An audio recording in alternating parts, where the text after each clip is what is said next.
코로나로 우리가 함께 예배드리지는 못했지만 어쩌면 그 그러고 싶은 그리움은 더 깊어졌던 그런 시간이 아니었을까 생각합니다.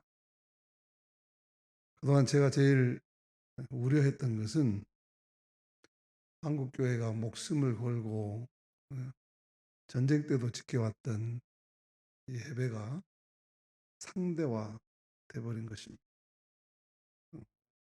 그렇게 되면 어쩔까? 예배도 그냥 편리에 따라서 들을 수도 있고 안 들어도 되고,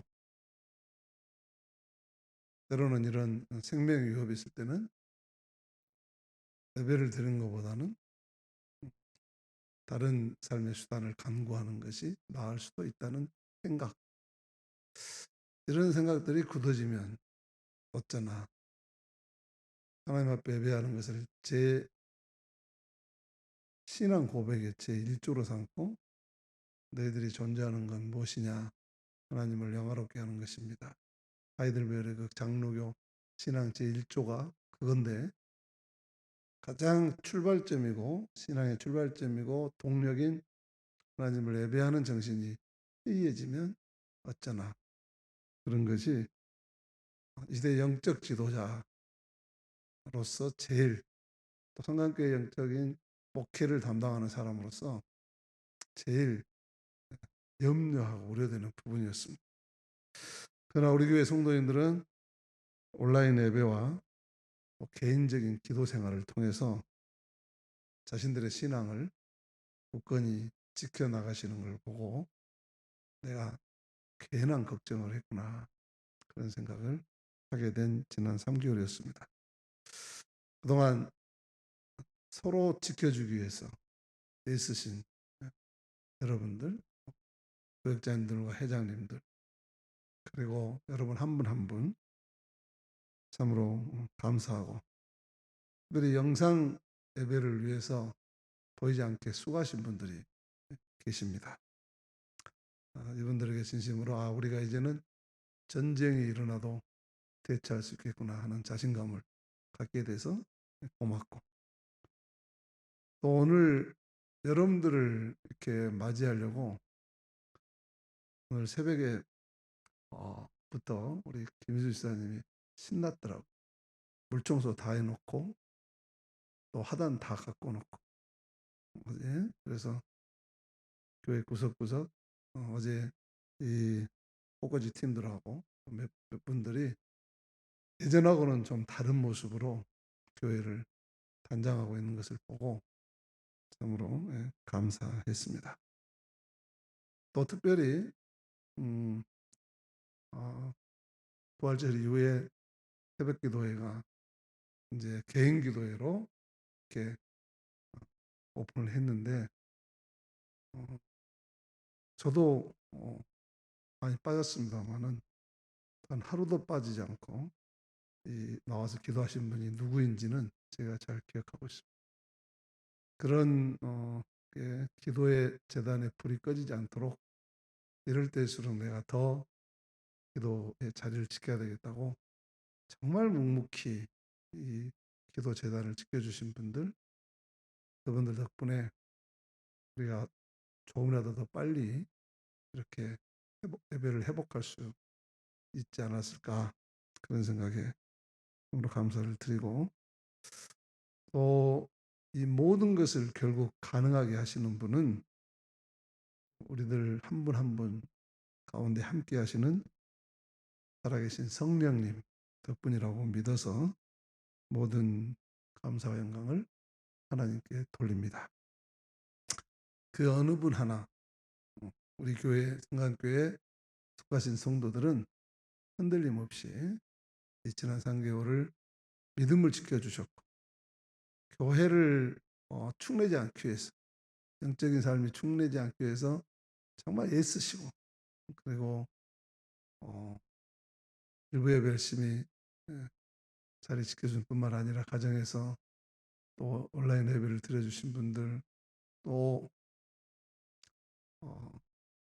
여러 가지 사정 때문에 그조차 쉽지 않았던 분들까지 우리 성강의 모든 식구들이 한 분 한 분 전화해 보면 오히려 교회를 많이 걱정하고 자신들보다 자신들이 걱정이 돼서 전화했지만 더 교회를 걱정하고 얼른 회복되기를 손꼽아 기다리는 그런 그 마음들을 표현해 주어서 정말 우리 성강교회는 저도 말씀드렸지만 전쟁이 일어나도 끄떡없겠구나 그런 생각을 하게 되고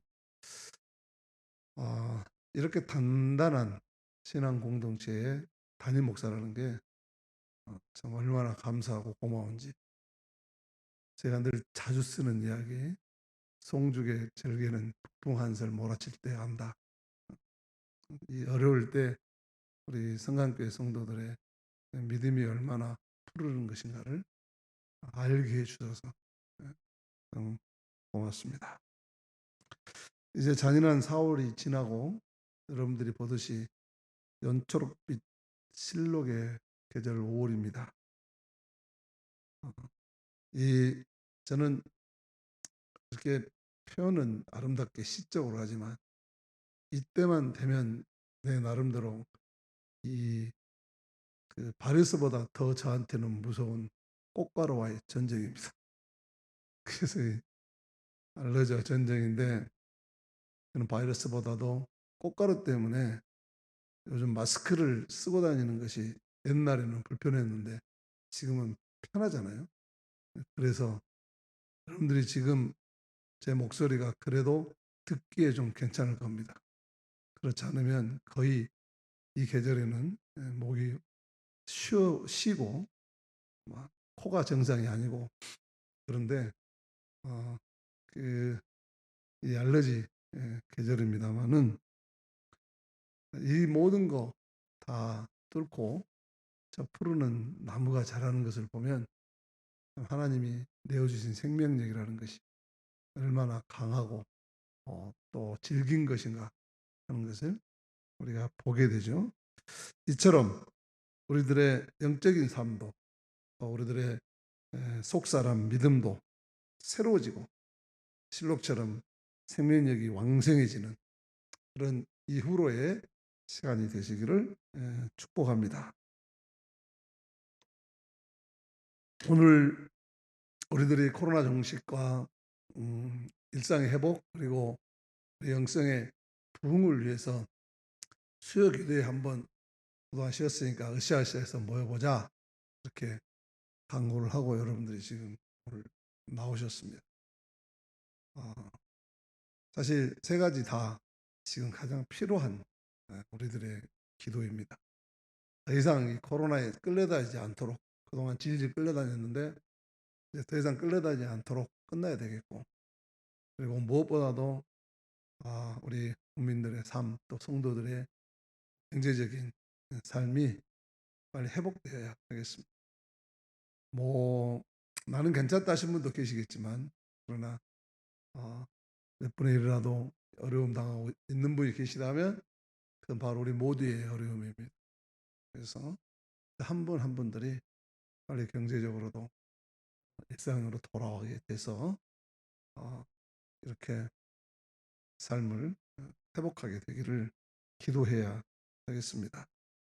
말씀 안 들어도 어떤 분들이 되기가 좀 어렵겠구나 하고 여러분들이 다 눈치는 가지고 계시니까 오늘 이 시간에 더욱 그런 분들을 위해서 기도해 주시기 바랍니다. 무엇보다도 이 영성의 부흥 이것은 더 우리 신앙 교인들이 더 믿음이 깊어졌을 줄로 저는 믿습니다만은 늘 99마리보다 잃어버린 한 마리에 대한 주님의 관심이 있는 것이어서 그 한 사람 영성이 부흥되도록 기도해야 되겠다. 행여 이번 기회에 신앙이 나태해진 성도가 있을까 높아심에서 우리가 더욱 그런 분들이 더 신앙이 깊어지고 하나님께 더 나아가는 그런 시간이 되어져서 우리가 이루어가는 이 하나님 나라를 향한 이 믿음의 공동체가 또 강건해지고 또 모든 사역이 우리가 계획했던 대로 이 지역사회 속에 하나님 나라를 세워가는 이 호리 프로젝트 40개 프로젝트도 잘 이루어가고 그리고 그런 걸 수단으로 해서 한 영혼이라도 죽기로 더욱 돌아와서 세워지는 그런 시간들을 이제 우리가 마련해야 되겠다. 그런 열정을 다시 우리가 회복해야 되겠다. 그 열정을 회복하는 이 모든 출발이 기도에 있기 때문에 오늘 그런 마음으로 여러분들이 이 시간에 기도해 주시기를 바랍니다.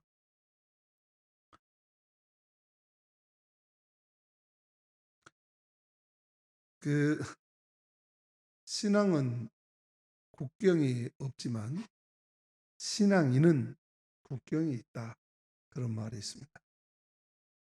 우리들의 신앙생활하는 데는 국경이 없이 하나님 앞에 다 어린 양이고 하나님의 백성들이고 하나님의 통치 아래 있는 그런 민족들이지만은 그러나 나라마다 국경은 신앙인이 국경은 있는 것이죠.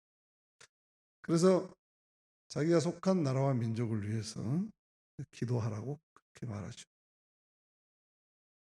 1905년에 우리나라가 을사보아적으로 일본의 나라를 빼앗겼을 때 그때 다 절망하고 통곡하고 있지만 그 가운데서도 희망을 잃지 않고 사람들 가운데 군부를 떼고 용기를 심고 희망을 말하는 사람들이 있었습니다.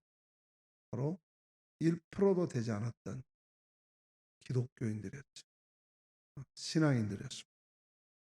이때 1905년에 그들은 우리가 잘 아는 대부흥운동을 일으키기 시작하는데 그때 이들이 드렸던 기도의 기도문들이 참 아름다운 기도문들이 많이 있습니다만 그 모든 기도문들의 한마디로 요약한 주제는 뭐였냐면은 이 땅이 일본 제국주의 통치 아래 있는 것이 아니라 하나님의 통치 아래 있습니다. 그렇기 때문에 이 민족이 거룩한 백성이요 왕 같은 제사장이 되게 해주십시오 하는 기도가 가장 중점적인 기도였고 그들이 그 어려운 시대를 이기는 믿음의 저력이었습니다. 우리는 일본 제국지 시대의 총칼 아래에 있는 백성이 아니다. 하나님이 다스리는 백성이고 그렇기 때문에 우리로 하여금 거룩한 백성이 되게 해주시고 왕 같은 제사장의 나라가 되게 해주세요 하는 것이 그 시대 사람들의 가장 강력한 하나님 앞에 부르짖는 기도였고 그들의 기도 덕분에 오늘 한국교회가 세계적인 선교를 감당하는 그런 나라로 되었던 것이죠. 지금 우리들의 기도도 마찬가지로 생각합니다. 코로나 이후에 참 많은 어려움이 있지만 우리가 드려야 될 가장 첫 번째 기도는 우리는 거룩한 백성들이다. 하나님의 통치 아래에 있는 하나님의 백성들이다. 왕 같은 제사장이기 때문에 이 어려운 모든 세상을 그리스도 앞에 이끌어내야 할 선택받은 민족이다. 그런 기도를 우리가 그렇게 되게 해달라고 기도해야 한다는 것이죠. 지금 우리나라가 지난 주일도 말씀드렸지만 선진국에서 선도국으로 가고 있다고 합니다. 진정한 선도국이 되려면 지난주에 제가 설교를 드렸습니다. 진정한 선도국이 되려면 우리가 예수님께서 시작하셨던 하나님 나라의 꿈을 갖는 그리고 그 예수께서 보여주신 그 삶을 실천하는 사람들을 통해서 이끌어진다고 말씀했는데 진정한 선독이 되려면 그렇게 우리가 거룩한 백성이 되고 하나님을 섬기는 왕 같은 제사장의 나라가 될 때 우리는 진정으로 이 코로나 이후의 시대를 이끌어가는 선도국이 되고 선도 백성이 될 것입니다. 여러분 미국은 원래 총교도들이 세운 나라잖아요. 신앙을 지키려고 유럽에서 미국으로 건너간 사람, 목숨 걸고 딱 한 가지 이유, 금을 얻으러 간 것도 아니고 좋은 땅 찾아가러 간 것도 아니고 딱 한 가지, 하나님을 자유롭게 예배하고 싶다. 하나님을 진정으로 자유롭게 우리들의 방식에 따라 신앙 고백에 따라 예배드리고 싶다. 신앙의 자유 그거 하나 찾아서 모든 기존에 누렸던 것 다 버려두고 가장 필요한 생필품만 싸가지고 배 타고 무작정 떠난 사람들이 지금같이 항로가 있었던 것도 아니고 어디로 가야 될지도 모르는 아브라함처럼 그들은 그냥 콜럼버스가 발견했던 지도 하나 들고 유럽을 떠나서 신대륙으로 나아갔던 거 아닙니까? 150명 출발했고 절반 죽었다고 그랬습니다. 그러면서 그들은 그런 희생의 대가를 치르면서도 포기할 수 없었던 신앙의 자유, 마음껏 하나님께 예배드릴 수 있는 그거 하나 지키자고 그들이 신대륙을 찾아갔던 것이고, 그래서 그들은 그런 정신 아래 적어도 1963년까지 4세기 이상 걸쳐서 그들의 나라의 건국의 이념은 성경 오직 하나였고, 그래서 성경을 사랑했고 성경대로 살려고 몸부림쳤습니다. 법과 제도와 모든 것을 성경의 인바이블 원리에 따라 만들고 적용하고 살았습니다.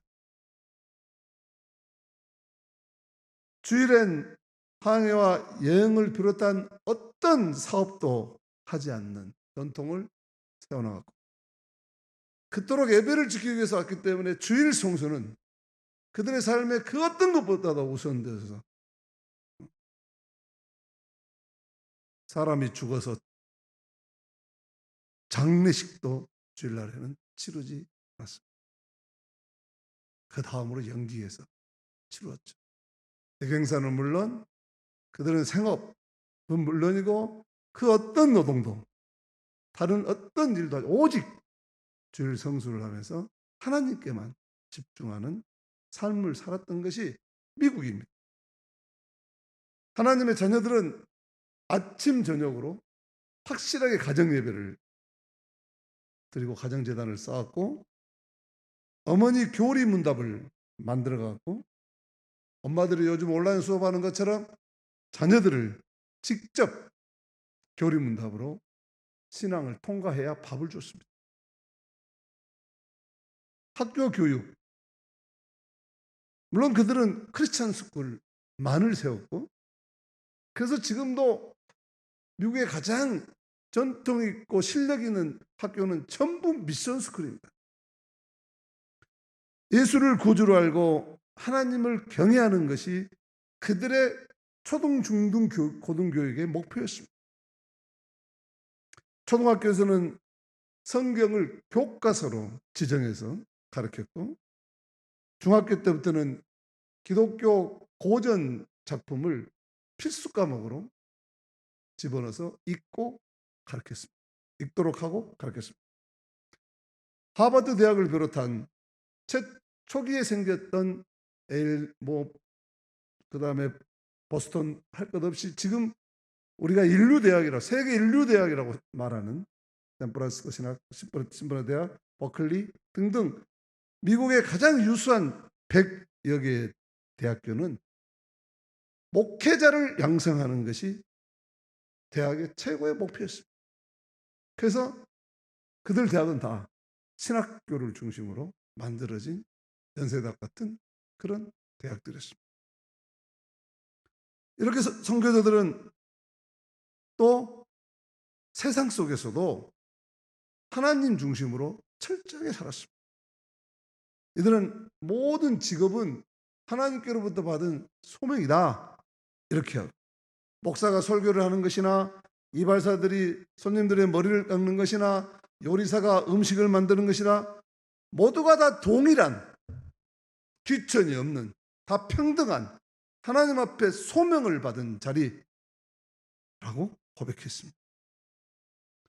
직업 소명론이죠. 만인 제사론이죠.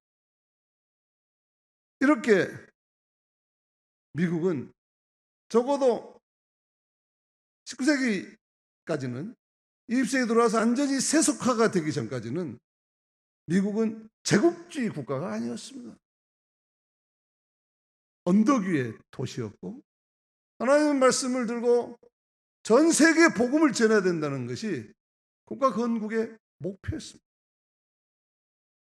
그래서 가장 우수한 엘리트들은 신학교를 갔고, 그리고 그 졸업한 사람들은 전 세계의 오지의 나라에 선교사로 가서 젊은 목숨을 바쳤습니다. 그래서 오늘 우리도 신앙을 갖게 됐고 한국교회도 그 헌신의 기초 아래 서 있는 거고, 특별히 강주 양림동을 비롯한 선교사들 다 그래서 온 것입니다.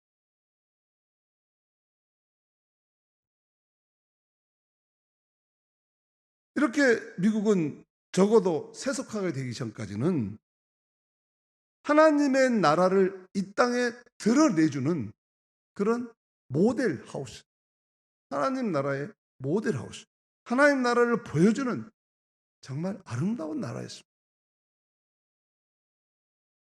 초창기 헐리우드만 해도 지금은 각종 타락한 세상의 문명을 전파하는 도구가 됐지만, 초창기만 해도 배너, 코바디스, 십계 등등 수많은 성경 이야기들을 그대로 제작해서 온 인류에 보급했습니다.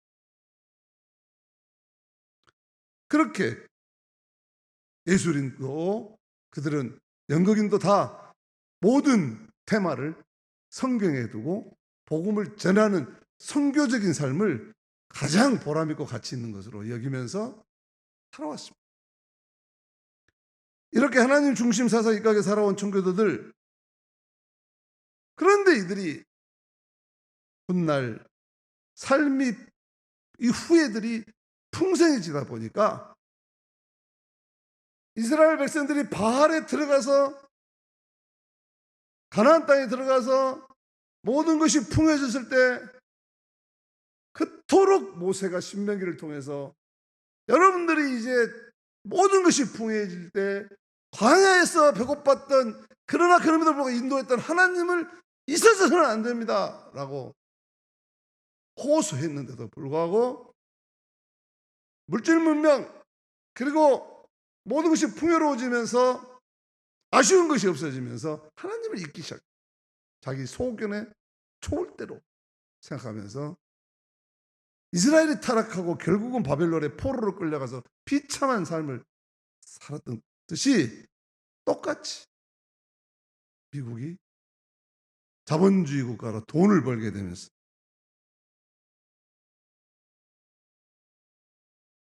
기독교 사상과 프로테스탄트라는 책을 쓴 막스 에버가 지적했듯이 초창에는 근면하고 성실했던 이 청교도들이 그 결과로 당연히 불어날 수밖에 없었던 그 부가 2세들에게는 타락의 도구가, 다음 세대들은 그것이 악마의 도구가 되어서 그들의 영혼을 갉아먹기 시작하면서 미국이 제국주의로 바뀌기 시작,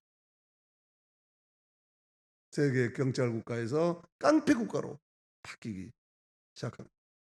지금도 이 두 세력이 미국 내에서는 서로 지금 영적 전쟁을 하고 있고, 미국에서 나오는 거의 모든 책은 영적 전쟁에 관한 이야기들이 많습니다. 신학책. 그런데 유대인들이 자신들의 삶이 이 땅에 기름진 것으로 인해서 배부르며 편해질 때 하나님을 떠나 타락했던 것처럼 미국도 그렇게 되었는데, 오늘날 한국교회를 보면은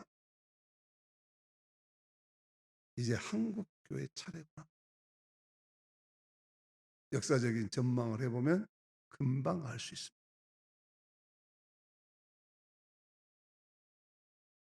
결국 미국은 존 F 케네디 대통령이 집권한 후로 1963년 6월 17일 미 연방대법원에서 인권과 민주주의라는 명분을 앞세워서 미국 모든 국공립 학교에서 성경적 가치관을 뿌리채 뽑아버리는 법안을 통과하게 됩니다.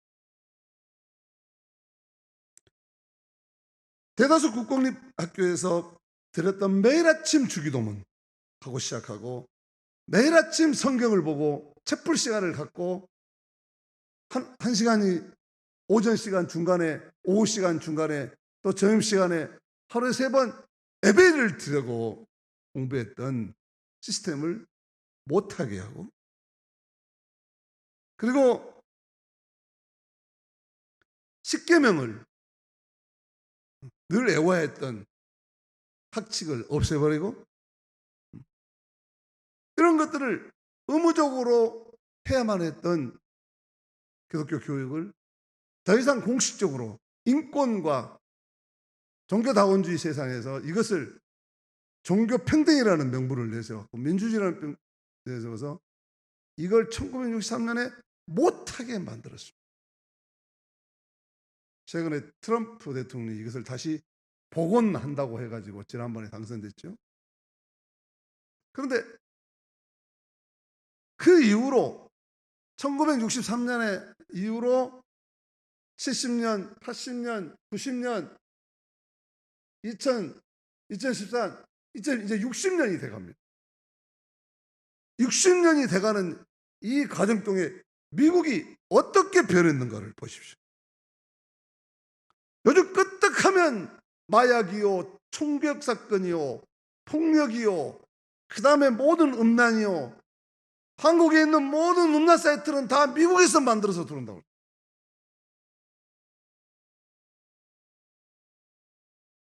학교의 폭력, 마약, 그리고 국가는 제국주의화 됐습니다. 그리고 이상 기형적인 장사꾼 트럼프 같은 대통령이 신앙을 앞세워서 마치 정강훈처럼 그런 사람이 대통령이,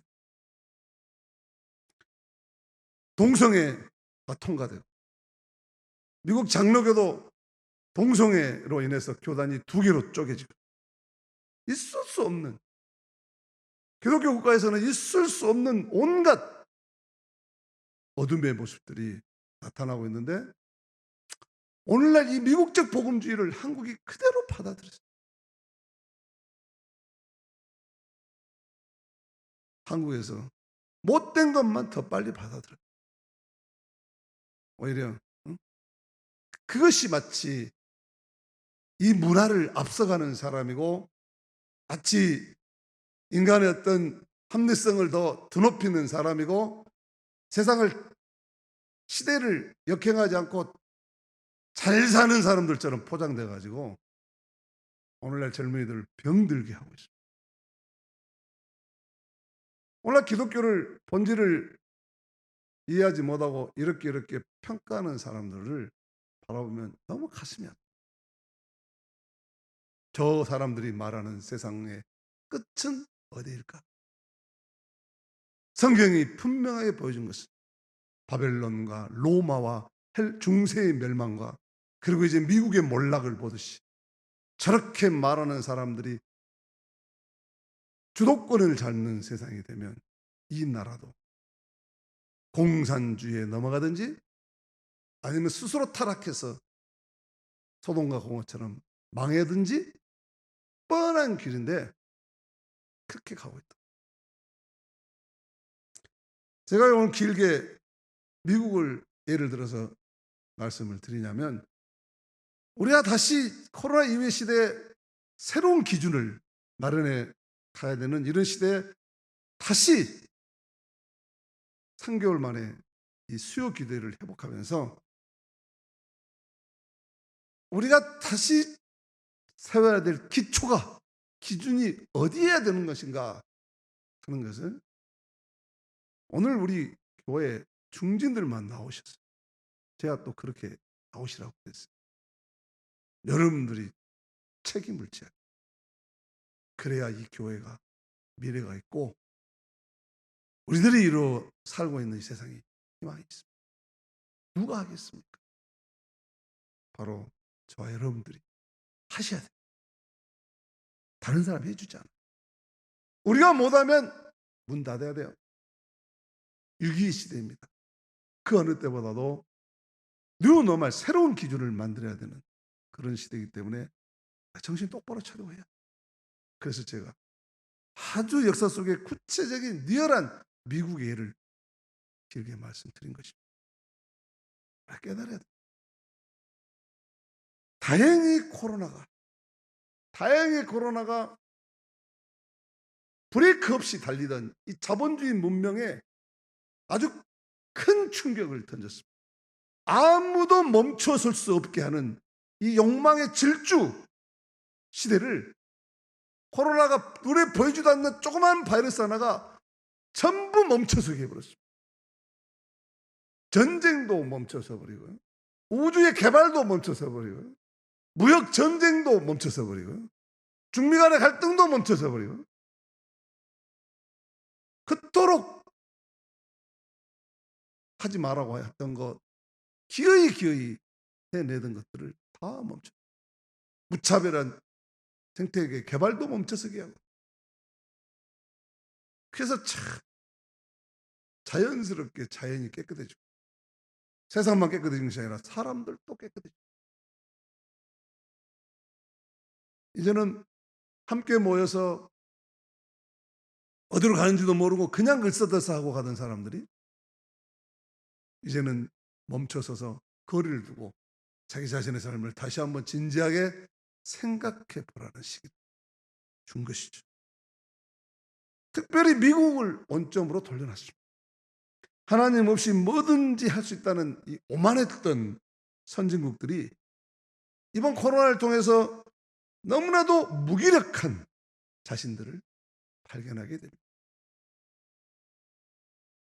영국과 트럼프 대통령을 비롯한 선진국들이 그래서 코로나 대책회의를 하면서 무엇보다도 기도로 시작했다고 하는 것입니다.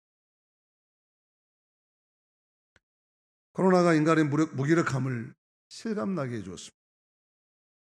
이제는 새로운 기준을 다시 세워야 하는 시대인데, 다시 세울 때는 항상 기초가 중요하죠.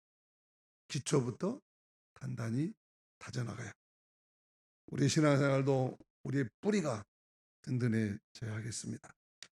다시 초대교회 종교개혁자들의 모습으로 또 우리가 처음 은혜받고 신앙생활했던 그런 시절로 우리가 돌아가서, 그동안 우리가 무엇이 잘못됐는지, 우리가 무엇을 잃어버리고 살았는지, 또 우리가 무엇을 해야 하는지 거기서부터 출발해야 될 걸로 생각합니다. 늘 우리들의 기준은 성경에 있습니다. 어느 구석을 펴든 다 거기 있습니다. 오늘 말씀도 마찬가지입니다. 오늘 말씀 우리가 잘 아는 발람과 발락 왕의 이야기, 이름이 비슷해. 발시 형제들이요. 발람은 애언자고 발락은 모압 나라의 왕이죠. 이스라엘 민족이 이제 다 약속의 땅을 다 도달해서 요단 건너편 모압 땅의 평지에서 요단강을 건널 준비를 하고 있어요. 여리고성을 이제 점령하고 요단강을 건너 가나안 땅의 입구인 여리고를 점령하고 이제 가나안을 정복해야 되는, 그렇기 때문에 모든 게 준비돼야죠. 전열도 정비하고 그동안 40년 동안 돌아다니면서 피곤한 몸도 좀 쉬고 칼도 다시 갈고 무기도 뭐 이런 다 전열도 정비하면서 또 강을 건너야 되니까 또 거기에 따른 홍해바다 건너듯이 또 하나님이 열어줄 그런 시간도 기다리고 준비하는 시간이 필요했던 거죠. 그래서 거기 진을 쳤어. 근데 이 모압 왕이 두려워합니다. 사실은 롯의 후손들이기 때문에 싸울 필요가 없고 그냥 좀 놔두면 될 건데, 두려움 때문에, 모압 왕 발락이 두려움 때문에 이스라엘 백성을 치려고 하지만 200만이나 되고 그동안의 전승이 너무너무 놀라운 것이었기 때문에 건들지를 못해. 벌벌벌 떨고 있는데 미디안 제사장들이, 당시 미디안 족속은 고대 근동지방에 돌아다니면서 무역하는 사람들, 그러니까 돌아다니니까 노마드들이니까 이 돌아다니는 사람들이니까 많은 정보를 가지고 있어요. 그래서 앞서가는 세상에 대한 지혜가 있다고 해서 이 미디안 사람들이 왕의 책사들이 많았는데, 이 책사들이 하는 이야기가 저쪽에 가면 이 발랍이라는 땅 사람이 여기서 좀 수십 킬로 떨어진 메소포타미아 지방에 이 사람이 산다. 근데 이 발람은 그 굉장히 그 점을 잘 치는 사람. 이 요즘 그 점쟁이들 말하죠. 용한 점쟁이다. 그래서 이 사람한테 가면 뭔 수가 있을 것이다. 그래서 그 발락 왕이 발람을 초청하게 되는데 오늘 성경 쭉 읽어보면 발람이 용한 것은 용한 것 같아요. 그 하나의 음성을 듣거든. 자신들을 세 차례나 보내가지고 모든 귀한 것을 점차적으로 더 줍니다. 왜? 거절했으니까. 첫 번째 사신을 보냈는데 하나님의 영이 하나님 나타나서 발람에게 가지 마라. 이스라엘 저주하면 안 된다. 내가 보낸 백성이다. 그래서 거절을 합니다. 그런데 거절을 해냈지만 발락 왕이 보낸 이 뇌물이 너무 아까운 거야. 어쩔 수 없이 사울은 그 다음엔 그보다도 훨씬 더 많은 걸 가져오니까 마음이 더 무너졌어. 그래서 이제 또 기도를 하는데 발락 왕이 혹시라도 하나님이 가라갈까. 그래서 물질도 가져야 되겠고 하나님 말도 들어야 되겠고 이런 속셈을 한 하나님은 이 발람 보고 가라고 그러는데 대신 가서 이스라엘 치지 말라. 정반대 하나님의 뜻을 알려주죠. 그리고 가는데 아마 이 발람 선지자가 가면서 이스라엘을 저주해야 되는데 물질의 유혹에 넘어가가지고 그 마음속에 헷갈렸던 거. 그러니까 하나님의 천사가 나타나서 가는 길을 막습니다. 어떻게 됐죠? 눈에는 보이지 않지만 누구 눈에 보여요? 낙이 눈에 보입니다. 칼을 들어. 그래서 나귀가 피하니까 나귀 등에 타고 있던 발람이 떨어질 뻔했죠. 말을 안 들어. 사실은 말을 안 들은 것이 아니라 지금 천사의 칼을 피하고 있는 거다. 그래서 막대기를 가지고 지팡이로 가지고 사정없이 때리죠. 그때 무슨 일이 나요? 나귀의 입이 열려. 나귀의 입이 열리면서 아니 주인님이 왜 나를 때리느냐? 왜 나를 세 번이나 때리느냐? 내가 언제 거역한 일이 있냐? 속도 모르고 왜 나 때리냐고 입을 열어 말할 때 그때 비로소 발람이 눈이 떠지고 하나님의 천사 보이는 것이. 그래서 막았어요. 또 이제 그러면서 그러나 발람은 굽히지 않고 발락이 굽히지 않고 계속해서 발람에게 요청을 하고 결국 하나님이 발람을 저거 말려봐야 안 되겠구나 가거라. 그러나 저주하지 마라. 그래서 가서 저주를 않고 축복을 하죠. 하나님 말씀대로. 여기까지 보면 발람 선지자는 별로 잘못한 것이 없어요. 중간에 물질의 유혹에 계속 왔다리 갔다리하고 양다리를 거치곤 했고 그 속을 하나님 앞에 들키기는 했지만 그러나 끝까지 어떻게 가서 그 이스라엘을 하나님 말씀대로 저주하지 않고 축복을 했는데 그 다음에 이제 하나님의 말씀은 축복을 해놨지만 또 돈 욕심이 생기니까 나중에 발람이 꾀를 내서 이 소위 발락 왕에게 내가 하나님 말씀대로 이스라엘 축복을 했지만 돈도 욕심이 나니까 이거 받았으니까 당신한테 하나의 계략을 주겠다. 이건 하나님 음성과 상관없이 네가 책임져라. 대신에 그 방법은 미인계를 쓴 것이다. 그래서 모압 여자들을 이스라엘에 보내가지고 간음하게 하고 그들이 섬긴 바알을 섬기기로 해서 섬기도록 유도해서 이스라엘 신앙을 타락시키는 스스로 무너지게 만드는 이게 나중에 훗날 유다서, 베드로후서, 그 다음에 요한계시록에서 이들이 발람의 꾀를 쫓다가 망했다. 말씀하고 있죠. 결국 이 발람은 모세의 손에 죽게 된 심판을 받게 됐다는 이야기가 오늘 우리가 읽은 민수기 말씀입니다. 우리는 이 말씀에서 교훈은 요한계시록 2장 14절에 이렇게 말합니다. 이미 성경이 답을 주고 있어요. 그러나 내가 내게도 두어 가지 책망할 것이 있으니 내게 발람의 교훈을 지키는 자들이 있다. 발람이 발락을 가르쳐 이스라엘 자손 앞에 걸림돌을 놓아 우상의 제물을 먹게 했고 또 행음하게 하였느니라. 버가모 교회 교인들이 이 말로는 예수님 말씀 따르고 예수님 말씀대로 산다고 그러면서 양다리 걸쳐놓고, 한쪽으로는 자기들의 쾌락을 다 추구하고, 한쪽으로는 예배드리고, 한쪽으로는 말씀 듣는다고 그러면서, 한쪽으로는 또 세상 욕심 다 추구하고 있다. 버가모 교회 교인들이 그러면서 너희들이 이 발람의 교훈을 따르고 있구나 하고 말하고 있습니다. 발람의 교훈이 뭡니까? 하나님 앞에 양다리 거치고 사는 거예요. 하나님 말씀 앞에서는 설교 들을 때는 아멘, 그렇게 살겠습니다. 그리고 세상에 나가서 떡고물 있으면 얼른 먹어버려.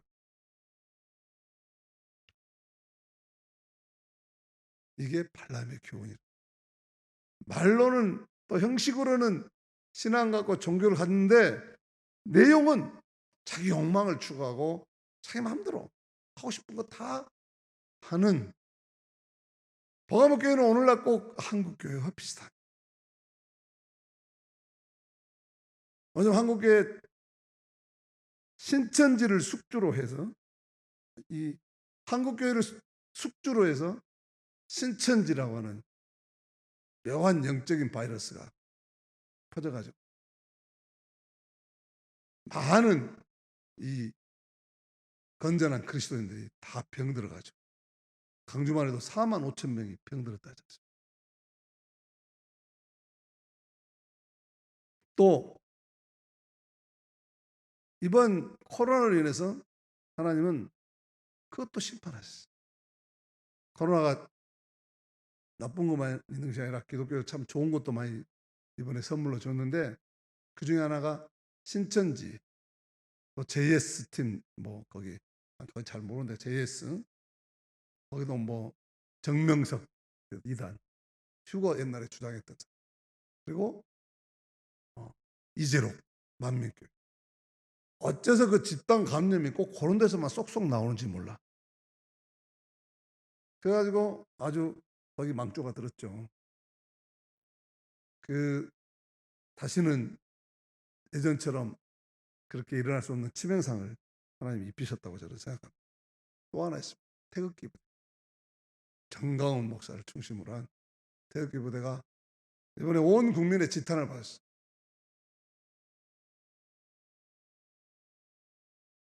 물론 잘 모르는 사람들은 이들이 기독교를 숙주로 자란 바이러스들인데, 마치 기독교도 다 저 바이러스에 전염돼 버린 것처럼 오해할 수가 있어요. 그러나 대부분 한국교회가 집단 방역에 성공했듯이 오히려 이 기회가 이제는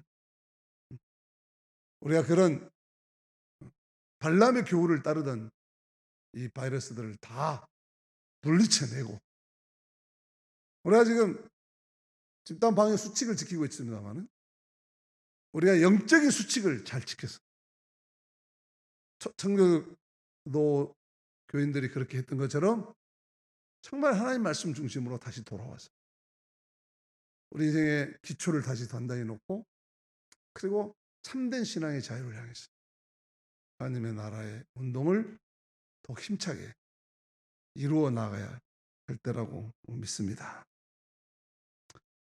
하나님 말씀을 늘 가감 없이 타협하지 않고 받아들여서 그래서 정말 하나님 말씀의 영성을 그대로 실천하는 그런 청정 지역의 교회, 요즘 사람들이 그런 교회로 PR이라고 믿습니다. 코로나 바이러스 백신이 나와야 물러난다고 그러는데, 저는 여러분들이 바로 오늘날 이 영적인 바이러스에 성강교인들이 백신이라고 생각합니다. 내가 백신이다. 내가 이 영적인 바이러스들을 막는, 또 없애는, 내가 하나님이 창조하신 생명력 있는 치유의 능력을 바라는 그런 예수의 영성을 가지고 보혈의 능력을 가진 백신이다. 그런 믿음으로 우리가 살아가야 될 줄로 믿습니다. 여러분, 그래서 우리가 코로나를 이기듯이 이제는 더 적극적으로 믿음의 백신, 복음의 백신, 사랑의 백신, 그래서 이 백신을 나눠주는 그런 진정한 치유의 공동체가 되어서 정말 우리 성강교회는 그런 이 항체를 생산해내는 그런 숙주가 될 수 있기를 주님의 이름으로 축복합니다. 우리가 다시 시작한 오늘 이 수요 기도회는 얼마나 역사적인 시간인지 모르겠습니다. 흘러가는 시간으로 삼지 않고 결정적인 하나님이 계획하시는 카이로스 시간이라고 우리 서로 약속하면서 코로나 이후 시대 새로운 기준을 만들어내는 백신 공장이 돼야 되겠다. 이런 믿음으로, 주님, 내가 백신입니다. 내가 이 시대의 모든 전염병, 이 시대의 모든 영적인 우리를 죽이는 그런 어둠의 세력을 지켜내는 백신이기를 원합니다. 이렇게 기도하면서 우리 교회를 아름답게 건강하게 세워가시기를 주님의 이름으로 축복합니다.